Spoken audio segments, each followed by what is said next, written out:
dans un magnifique château. Je savais bien qu'il allait me demander quelque chose. J'ai cherché, donc, l'inspiration. Et partout où mes yeux se posaient, je pouvais lire « le mariage c'est ceci, le mariage c'est cela ». Sauf qu'en réalité, moi, le mariage, je ne sais pas vraiment ce que c'est, dans le sens où j'en ai pas l'expérience. Alors j'utilise mon bon sens et je me dis que le mariage, ça doit être à peu près comme toute autre chose ici-bas. Le mariage, c'est ce qu'on en fait. Et ça, c'est une bonne nouvelle. Parce que Racim, il fait toujours les choses bien. C'est un perfectionniste. Un jusqu'au boutiste, parfois. Hein? Non, c'est pas un entêté. Peu importe. En tout cas, il fait toujours les choses bien parce qu'il y met du cœur, du courage et de la détermination. On ne pouvait pas rêver un meilleur grand frère. Vraiment. Quelle chance j'ai eue. Toute ma jeunesse, j'ai appris de Racim. Aujourd'hui encore. Il est de ces personnes qui vous font grandir en tant qu'être humain. Vous marchez à ses côtés, vous observez, vous vous inspirez et vous devenez meilleur. Tout simplement. Il a simplifié ma vie. Je ne sais pas si vous vous rendez compte de la puissance de cette phrase. Il a rendu ma vie plus simple. C'est vrai. Vous savez, dans la vie, il y a des personnes qui vous font penser parfois que la nature est un peu injuste. Ils sont forts, ils sont beaux, ils sont intelligents, ils sont humbles avec ça. Mais assez parlé de moi, c'est le mariage de mon frère après tout. Donc, je disais donc qu'il avait été un modèle pour moi, à tel point qu'il avait rendu ma vie plus simple. Mais je sais que vous voulez des exemples, des anecdotes, du divertissement. Parce qu'après tout, le discours du petit frère, c'est souvent le lieu de prédilection pour les historiettes un peu cocasses et épicées, où on apprend toutes sortes de choses embarrassantes sur le marié, pour qui, pour quelques instants, le plus beau jour de sa vie se transforme en un petit cauchemar. Est-ce que je me trompe? Bah, désolé de vous décevoir. J'ai rien trouvé. Il n'y avait rien, un enfant modèle. J'ai cherché dans mes souvenirs, dans les archives, les photos d'enfance, j'ai demandé aux cousins. Rien. Il y a bien eu cette fois où il a prétendu avoir fini sa physique, alors qu'il lui restait une question, mais personne ne l'a jamais su. Non, vraiment, il n'y avait rien. Ah, attention. Je dis pas qu'il faisait jamais de choses crapuleuses. Ce que je dis, c'est que quand il en faisait, ça avait toujours tellement de sens, et c'était toujours tellement bien fait, qu'au final, on savait plus très bien si c'était crapuleux ou pas.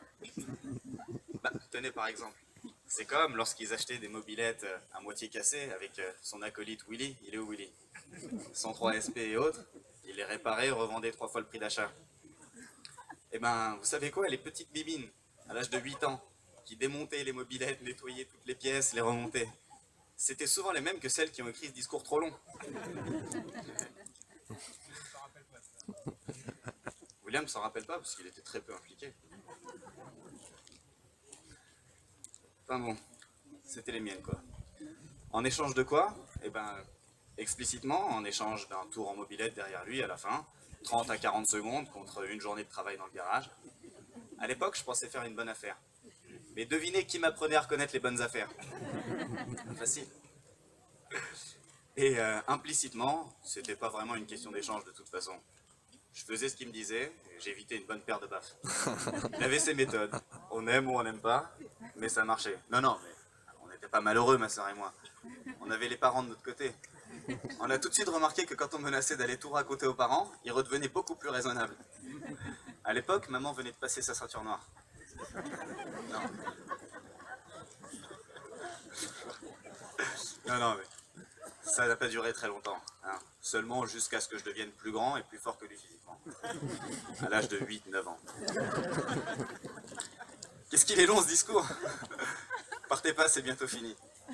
Ah, mais je me rends bien compte que je suis en train de donner une image pas très juste de mon grand frère adoré.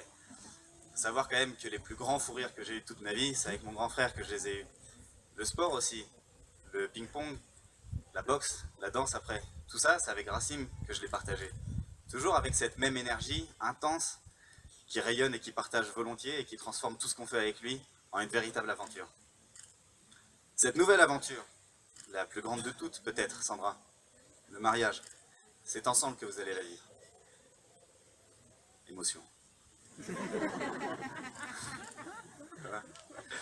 Et tous ici, aujourd'hui, on partage déjà en fait cette aventure avec vous. On lui donne naissance au milieu de gens qui s'aiment et qui se soutiennent, comme pour lui insuffler ce bonheur arrogant qui, j'en suis sûr, vous accompagnera toujours. Sandra, magnifique Sandra, je suis heureux et fier de t'accueillir comme une sœur aujourd'hui. Racim, comme avec tout le reste, je vais t'observer pour apprendre. Alors comme avec tout le reste, s'il te plaît, fais de ce mariage une réussite et un bonheur total. Au nom de tous ici, je vous souhaite... C'est pas fini, hein? Ah, c'est fini. Au nom de tous ici, je vous souhaite toute la joie, le bonheur et l'épanouissement que vous méritez. Aimons-nous.